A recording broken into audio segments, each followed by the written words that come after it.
What's up, nerds? My name is Dr. Rob Austin McKee, Professor of Organizational Behavior and Leadership at the University of Houston Downtown, here with mgt.edu, the Open Access Business School. In this video, we'll be discussing decision-making, cognition, and ethics.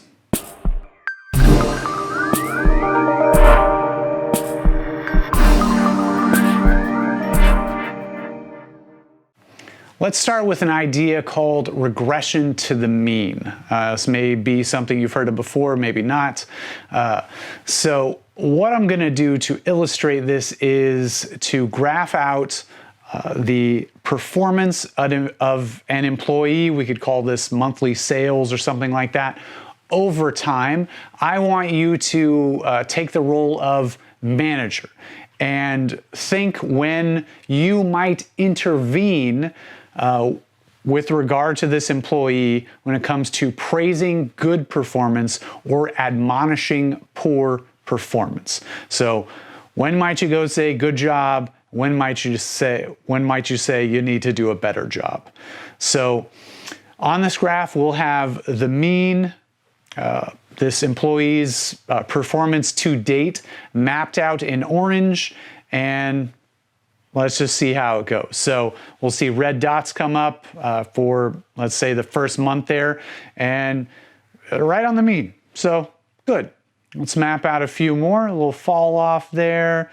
Goes back up. I don't see any need to say anything to this employee at this point. Performance went up quite a bit there. We might consider going and giving a good job to the employee. And performance went down after that. It's okay. Performance went way down.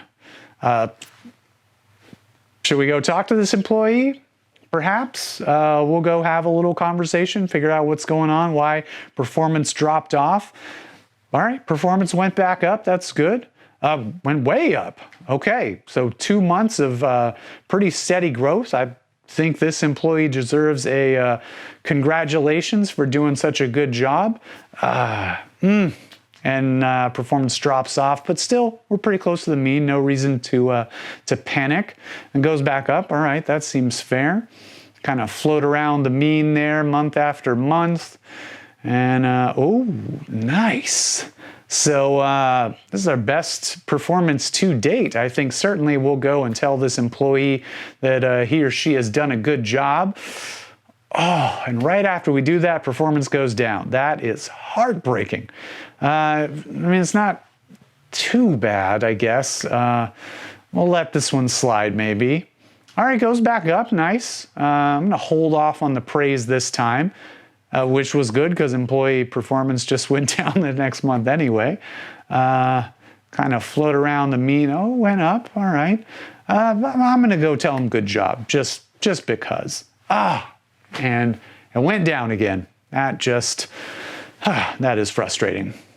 Oh, went way down. Yeah, we need to go talk to this employee. The performance is clearly slacking off here. This is unacceptable. We'll go talk to this employee this time. And it goes back up. Nice, excellent. Went up again. Nice, 2 months in a row. And okay, so floating around the mean there.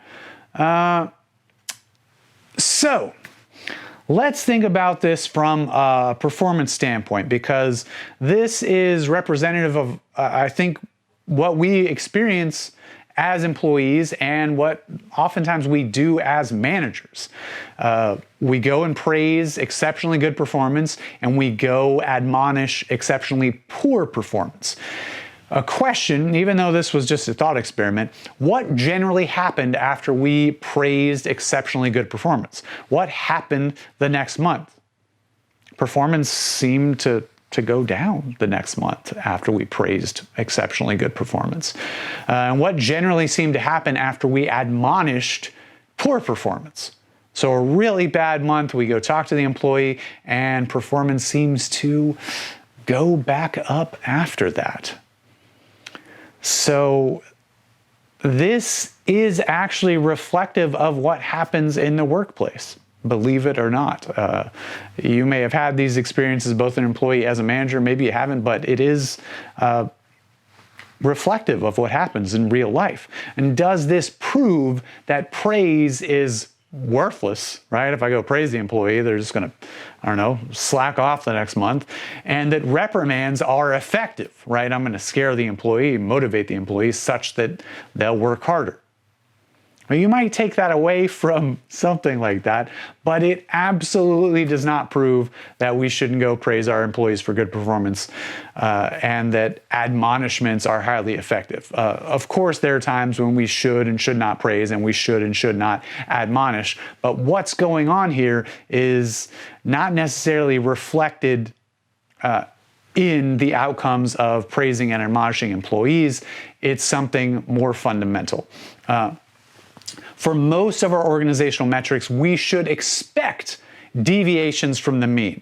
The more extreme a deviation, the more likely a person is to regress toward the mean on the next measurement cycle.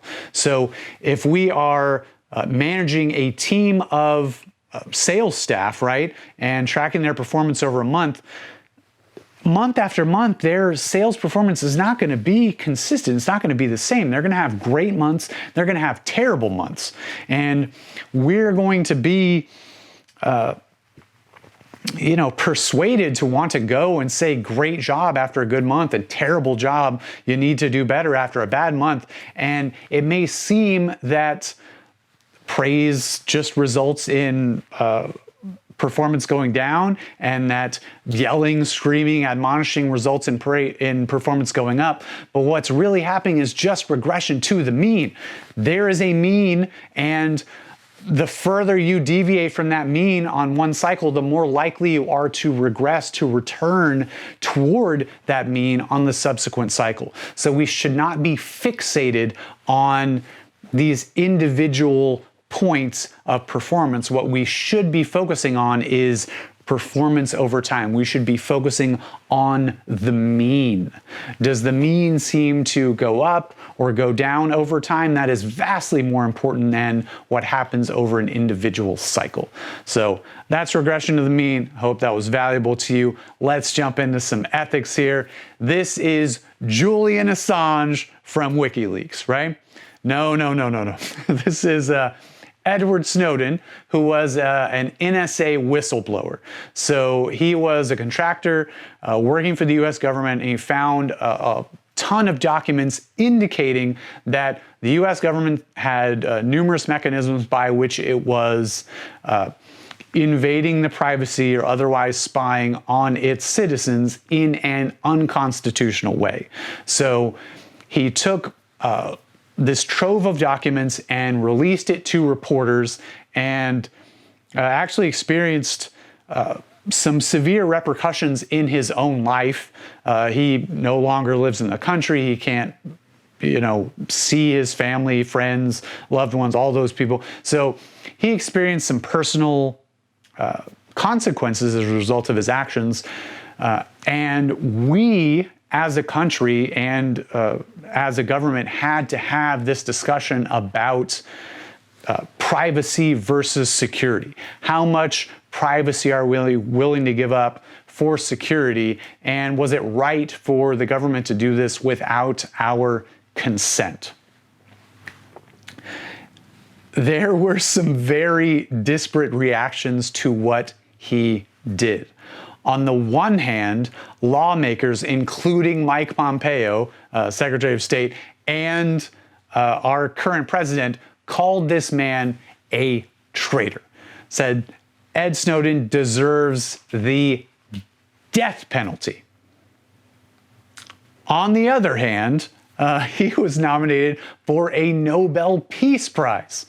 So about as diverse reactions as you can get to a single thing. What this illustrates is that ethics is or are a matter of perspective, usually, right? Not always. We have companies like Enron, famous in Houston, Wells Fargo, did some very bad things with fake accounts, HSBC, money laundering for some of the world's biggest criminals. Volkswagen had its unethical stuff, forging or faking diesel emissions for their vehicles. Fox News had all the sexual harassment scandals. Herbalife which was really popular in my neighborhood growing up. I grew up in a poor Hispanic neighborhood, and this is, it's really a pyramid scheme that preys on primarily poor Hispanic people. Not always a matter of perspective, but often it is, and it can be interesting to explore ethics through ethical dilemmas, thought experiments wherein there isn't necessarily a right or wrong thing to do, but you're presented with the scenario and asked, what would you do and why would you do it? And this is one of the more famous ethics thought experiments. This is the trolley car problem. So in this problem, we have a trolley car that is hurtling toward 5 people who are stuck on the track. I don't know why they're stuck on the track. They got into an accident with some glue or something. Like one of them spilled some glue, and then a second one came over and was like, hey, I'll help you clean that glue off. And they got stuck together, and then a third person came over and got stuck, and they all fell down in the glue, and they're all stuck to the track, and I don't know. But if the trolley car hits them, they're all gonna die. You, fortunately, have arrived on the scene, and you have noticed that there is a switch that you could press and divert the trolley onto a side track. And you're like, that's great. But you look over at the side track and you notice there's one person stuck on that side track. Oh no. So what would you do? Would you flip the switch and divert the trolley car onto that side track, thus killing the single person? Or would you leave things as they are and allow the trolley car to plow ahead into the 5 people and kill them? So this is a discussion that's better had in the classroom than via video, but this is how things are right now. So would you divert the trolley, and why? And if you would not divert the trolley car, why?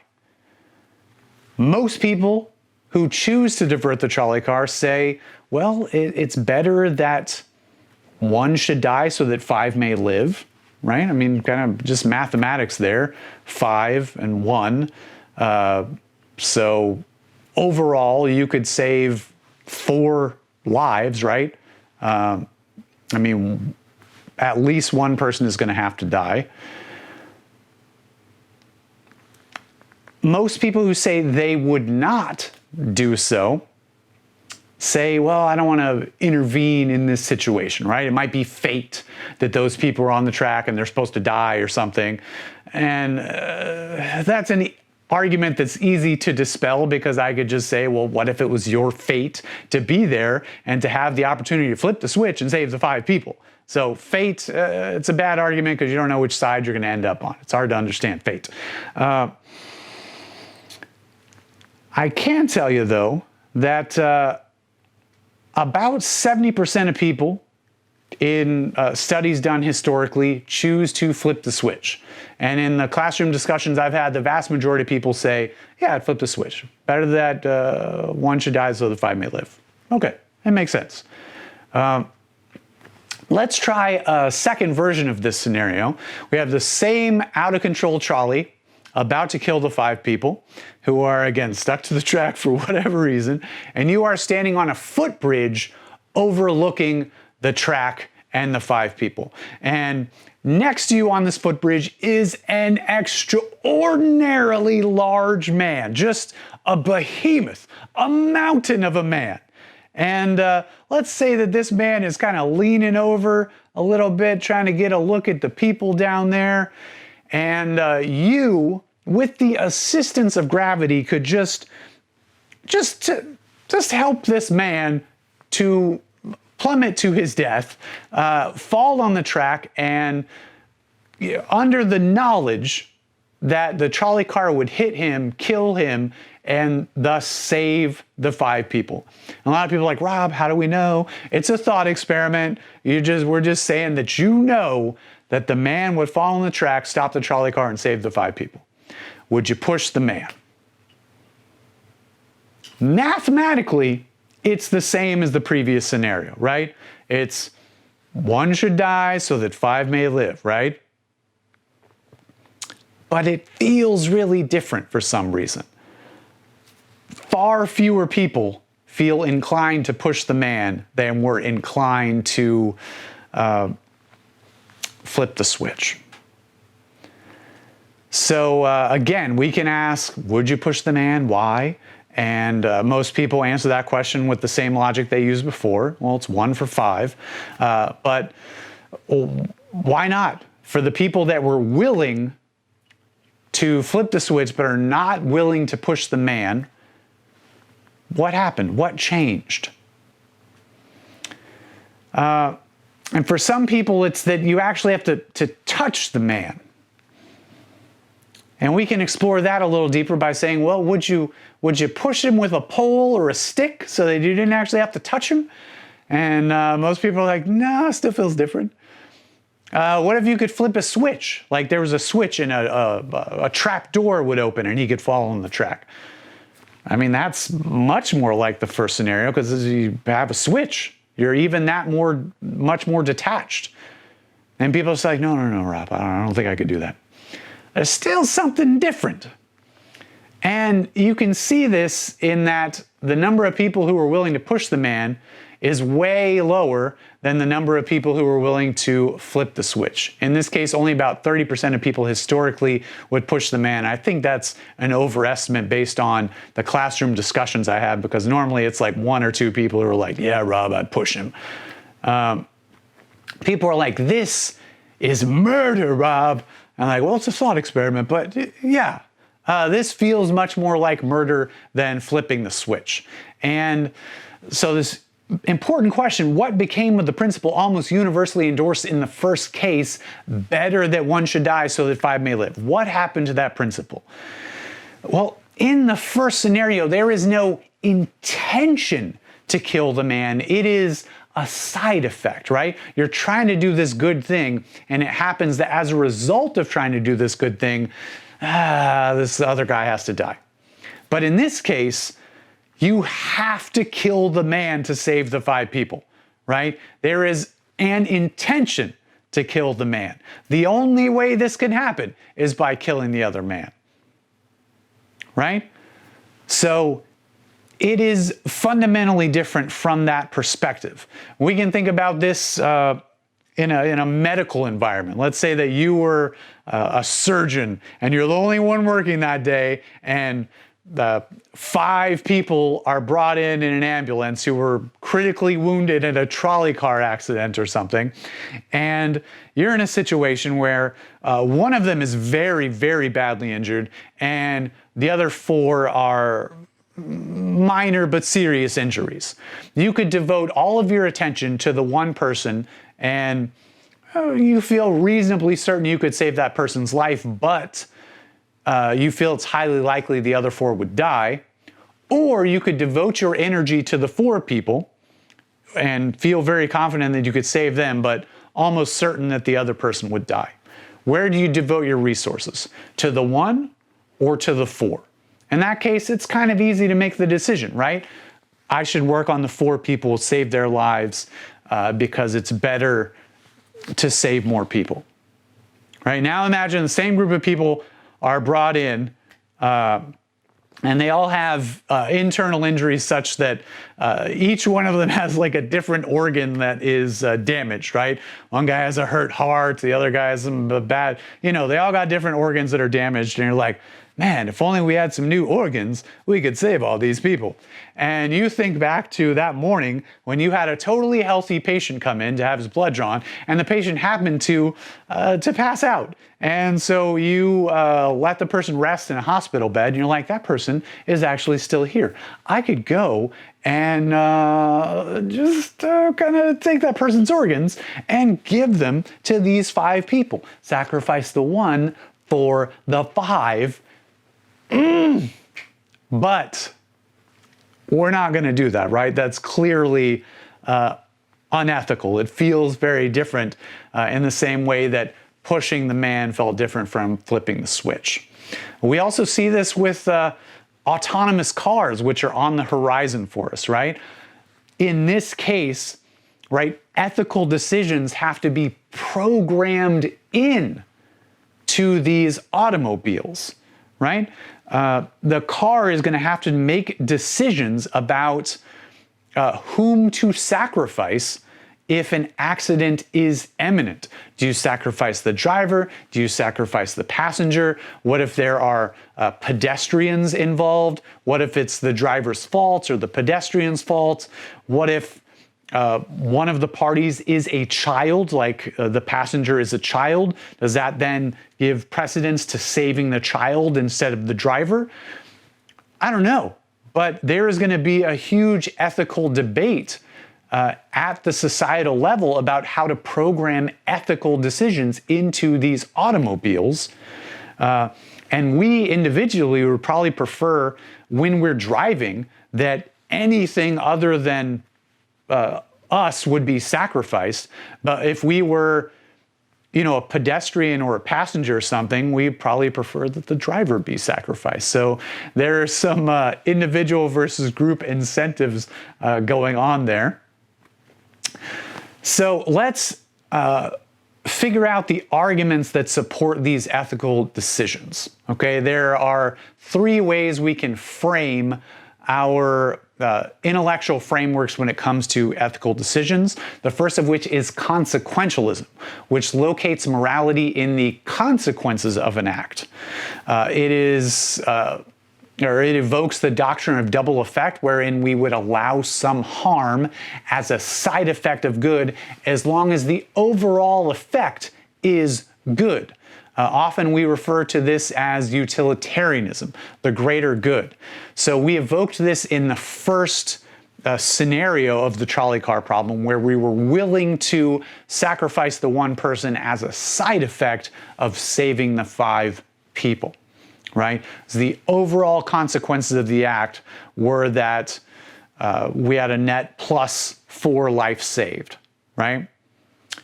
With categoricalism, we locate morality in certain duties and rights. We look at the intrinsic quality of an act regardless of the consequences, and this is associated with individual rights and lowercase l libertarianism, not uppercase L, the political perspective of like Ron Paul and Rand Paul, lowercase l.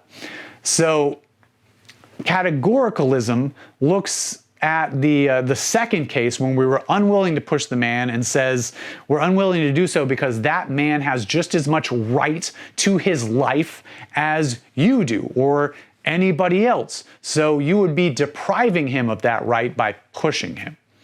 And the final thing, virtue ethics looks at an actor's character and mind. It is associated with simply being a good person. So somebody with a virtue ethics perspective would say, maybe in the second case, I would not push the man, and it has nothing to do with his right to live. It has everything to do with me being a good person and feeling that to push a man off a bridge would make me a bad person. So, 3 ethical perspectives we can adopt, and let's apply them to a situation here. So this is Martin Shkreli, who you may have heard of before. He, at one point in time, I think he and some of his rich buddies bought the rights to a certain pharmaceutical drug that patients needed to be healthy and live. So bought the right to this drug. This drug was at one point in time cheap, easy to get, and he jacked the price like hundreds of times over, I think, and made a lot of money doing so, but a lot of people could not afford the drugs. They went broke trying to afford the drugs, or they got very ill or died because they could not get the drugs. So let's look at this situation through those 3 ethical lenses. From a consequentialist perspective, locating morality in the consequences of an act, was this act ethical? Absolutely not, right? From a utilitarian perspective, the greater good is to allow people to be able to afford a drug, right? Hundreds or thousands of people could have continued to be healthy. Instead, they were financially burdened, or they saw their health deteriorate, or they died, so that one man and perhaps a few of his buddies could get even richer than they already were. How about from a categorical perspective, locating morality in individual rights? Was this ethical? Yes, it was. He owned the intellectual property associated with that drug, and as such, he was legally able to increase the price however much he wanted, regardless of how it affected other people who needed that drug. So, ethical from that perspective. How about virtue ethics? That one's easy, right? He's clearly like, most people feel this is a terrible human being. I'm sure that in an MBA classroom, there's a handful of like, Rob, it's capitalism, it's fine. But most people are gonna have a strong visceral reaction to say this is a bad human being. He actually was never punished for doing that, other than in the press. Like, there was a huge outrage among the population, but he was never punished for that. He was punished for insider trading and did end up going to prison. So people felt at least some sense of vindication in that fact. So let's look at something else that has an ethical slant. Is it acceptable to treat people differently based on the color of their skin? Most people say no. Of course not, Rob. How could you even ask such a question? Fair enough. Is it acceptable to deny persons jobs based on the color of their skin? Again, Rob, what are you doing here? Clearly no. Is it acceptable to deny persons admissions to universities based on the color of their skin? No, Rob, come on, Rob, what are you doing to me here? If you answered no, which I assume you did, do you still support affirmative action? Because affirmative action can result in people being denied certain privileges based on the color of their skin. Our support for affirmative action may depend on whether it is likely to be favorable or unfavorable to us as individuals, but I would like to put our personal beliefs aside. I want to put our demographics aside. So let's try to not focus on our own race, ethnicity, gender, age, all that stuff. Let's focus on rationale. Let's focus on those three intellectual frameworks for ethical decision making. So if you support affirmative action, can you articulate why within those frameworks? Not just say you support it, but actually support it with rationale. If you don't support it, is it still defensible, right? Are you able to engage in an intellectual conversation about the consequences of having affirmative action? Is it fair? Let's take an example here. There was a young white woman who was applying to the University of Texas Law School. Okay? She puts in her package and she is denied admittance into the program. And she decides to sue the university.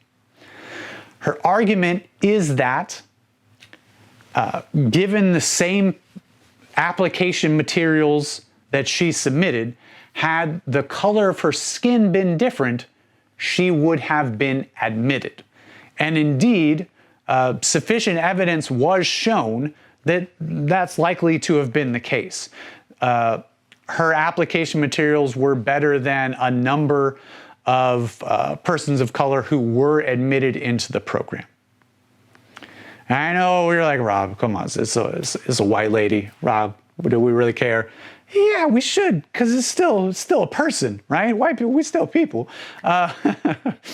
So let's look at this through these perspectives, okay? we need to look at the function of a university. Let's look at it through a categorical lens. Does she have the right to be admitted? Were her individual rights and liberties trespassed upon when she was denied admittance into this college? And that, again, may depend on the purpose of universities. If universities are there to reward merit, right? So her high school GPA, her undergrad GPA, her LSAT score, her extracurricular activities, all, letters of recommendation, all that stuff. If they're there to reward people who meet those criterion, then yes, there is an argument to be made that her rights were violated when she was not admitted to the university. But if universities have a greater purpose, they're not just there to reward merit, but they're also there to create a diverse learning environment and a more equal and equitable society, then perhaps not. Perhaps what we are focusing on should not be her rights, but the greater good. This case actually went all the way to the Supreme Court, and the logic that they invoked in their majority opinion was related to utilitarianism. It was based on the benefits to students and society. So let's flip this around here and take a look at another case. So what we have here are Asian Americans who are protesting against Harvard University. We have signs, I'm an Asian American, I have a dream too. Discrimination in the name of diversity is wrong. So it came out that Harvard University was limiting the number of Asians that could enter its university. And it argued that if it eliminated all consideration of race and other preferences, the African American share of the class would decline to 5% from 14%, and the Hispanic share would decline to 9% from 14%. So, Asian Americans are much more a minority than are African Americans or Hispanic Americans. And in this case, is discrimination right or wrong in the name of diversity? I will leave you with that question, and see you next time.